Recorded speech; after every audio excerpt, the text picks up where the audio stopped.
तो ध्यान राष्ट्र में आपका स्वागत है। आज है हमारे स्कूल पे दीपावली का प्रोग्राम, तो आज हम जाएंगे वहाँ पे। और ये मेरा है चाचा वाला भाई और काम वाली भाई, और ये है मेरे बड़े भैया।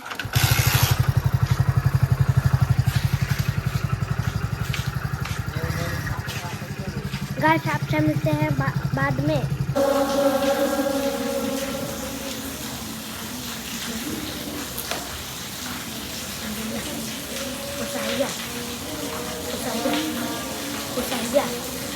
बोलो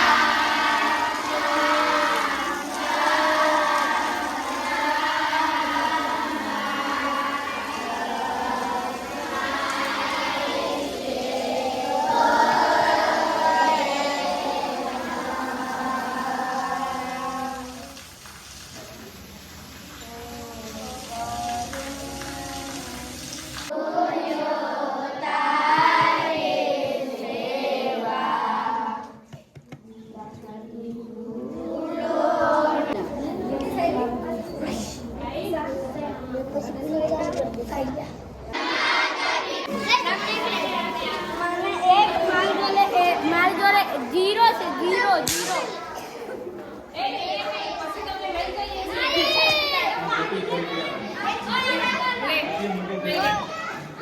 ले मैंने अपने बैग में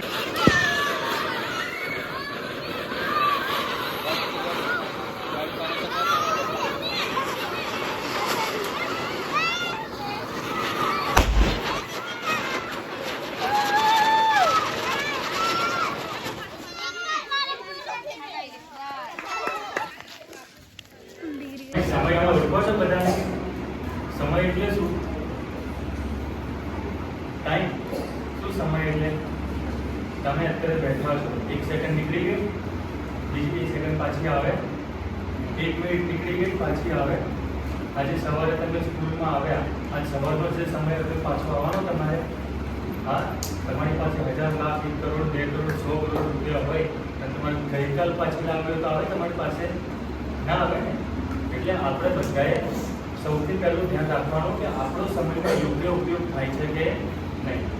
જ્યારે તમે જમવા બેઠા છો તો ત્યારે શું ધ્યાનમાં રાખવાનું કે ખાલી ખાવાનું છે. શું કરવાનું? આપણે સરસ હાથ ધોઈને ખાઓ, સરસ ધ્યાનથી ખાઓ, પણ આપણું ધ્યાન ક્યાં હોવું જોઈએ?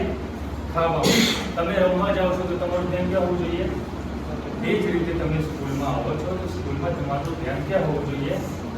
ભણવામાં. ક્લાસમાં બેઠા તો ક્લાસમાં બેઠા પછી બહારનું કંઈ યાદ આવવું જોઈએ નહીં. 4 દિવાલની અંદર તમને જે ભણવાનું મળે છે એટલું ભણી જવાનું. પછી બહાર આવે એટલે એને ત્યાં છોડી દો. બહાર જાઓ, રમો, કરો, મસ્તી કરો, અને આ સમય તમારે પાછો આવવાનો એકબીજા સાથે. 8મા વાળા છે, 8મા વાળા ક્લાસ છોડીને જતા રહેશે, પછી 7મા વાળાને મળશે ફરી? મળશે કે નહીં? નહીં મળે ને. આ સ્કૂલમાં તો તમે રિસેસ લઈને બીજાને મળો, મસ્તી કરો, મજાક કરો, પણ ભણવાના ટાઈમે યોગ્ય ભણી લેવું. કેમ? કારણ કે જો તમે આ સમયનો ઉપયોગ નહીં કરો તો આગળથી પાછળથી આ સમય ફરી આવવાનો છે તમારે. આવશે તો તમારું ભણવાનું છૂટી જશે, તો આગળનું જીવન બહુ મુશ્કેલ ભર્યું થશે ને. તમને બહુ સમય પહેલાં એક વાર્તા નથી કીધી 2 છોકરાઓની? એક છોકરો ભણે છે અને એક છોકરું નથી ભણતું. તો 10 વર્ષ પછી પેલું નથી ભણતું એનું જીવન કેવું હશે, જે ભણે છે એનું જીવન કેવું હશે. એટલે આપણે રોજ મગજમાં વિચારવાનું કે જો મારે આજનો સમય બગાડીશ તો મારું આગળનું જીવન તો મુશ્કેલી ભર્યું થઈ જશે ને. જંગલમાં કામ કરવા જવું પડે, મજૂરી કરવા જવું પડે. જ્યારે તમે યોગ્ય ભણી લો તો સારી નોકરી મળી જાય, ધંધો કરો તો સારો ધંધો મળે. બરાબર? હંમેશા આ વસ્તુ મગજમાં રાખજો કે પોતાના સમયનો યોગ્ય ઉપયોગ કરો. કોની સાથે જવું, અજાણ્યા માણસની સાથે બહાર જવું નહીં, કોની સાથે કેટલો સમય આપવો, કેવા મિત્રો બનાવવા, આ બધી વસ્તુ હંમેશા ધ્યાનમાં રાખવાની. એટલે સમયનો સારી રીતે યોગ્ય ઉપયોગ કરો. થશે યાર? અને બીજી વસ્તુ કેટલી વસ્તુ